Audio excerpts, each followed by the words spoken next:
రాబోయే రోజుల్లో నగర వ్యాప్తంగా ఇందిరమ్మ క్యాంటీన్లు ఏర్పాటు చేస్తామని మంత్రి పొన్నం ప్రభాకర్ తెలిపారు. హైదరాబాద్ నగరంలో ఉపాధి ఇతర పనుల నిమిత్తం వచ్చే వారి సౌకర్యార్థం నగర వ్యాప్తంగా ఇందిరమ్మ క్యాంటీన్లను ఏర్పాటు చేయనున్నట్లు మంత్రి ప్రకటించారు. హైదరాబాద్ లో ఉపాధి కోసం లేదా ఇతరత్ర పనులకు పోయేటువంటి వాళ్ళ సౌకర్యం కోసం ఇందిరమ్మ క్యాంటీన్లను అల్పాహారంతో సహా అల్పాహారం సమయంలో అల్పాహారం, మధ్యాహ్న సమయంలో భోజనాన్ని నాణ్యతతోటి ఏర్పాటు చేసే విధంగా కౌంటర్లు ఏర్పాటు చేస్తా ఉన్నాం. జిహెచ్ఎంసీ అధికారులు ఇప్పటికే ఒక మ్యాపింగ్ ప్లానింగ్ చేసుకొని ఉన్నారు. ఇంకా ఎక్కడైనా ఇటువంటి ఇందిరమ్మ క్యాంటీన్లు ఎస్టాబ్లిష్ చేయాలనుకుంటే కూడా ప్రభుత్వం తరఫున గుర్తించడం జరుగుతూ ఉంది. ఎక్కడైనా ప్రజలు, ప్రజాప్రతినిధులు కూడా ఈ ప్రాంతంలో ఇందిరమ్మ క్యాంటీన్ ఉంటే ప్రజలకు సౌకర్యంగా ఉంటుందని చెప్తే అక్కడ కూడా ఏర్పాటు చేయడానికి సిద్ధంగా ఉన్నాం.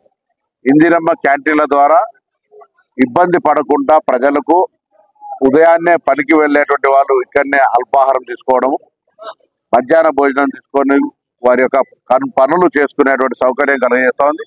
ఎందుకంటే హైదరాబాద్ ఉపాధి కల్పనకు సంబంధించి మెట్రోపాలిటన్ సిటీగా పెరుగుతున్నటువంటి పరిస్థితులలో ప్రజలకు సౌకర్యాలు కలిగేసే బాధ్యత ఇన్ఫ్రాస్ట్రక్చర్ డెవలప్మెంట్ తో పాటుగా సంక్షేమ కార్యక్రమాలు ఇటువంటి కార్యక్రమాలు కూడా ప్రాధాన్యత ఇస్తూ ఈ రోజు క్యాంటీన్ ఇందిరమ్మ క్యాంటీన్ సుందర విజ్ఞాన కేంద్రం దగ్గర ప్రారంభించుకోవడం జరిగింది. 5 రూపాయలకే బ్రేక్ఫాస్ట్, 5 రూపాయలకే భోజనం.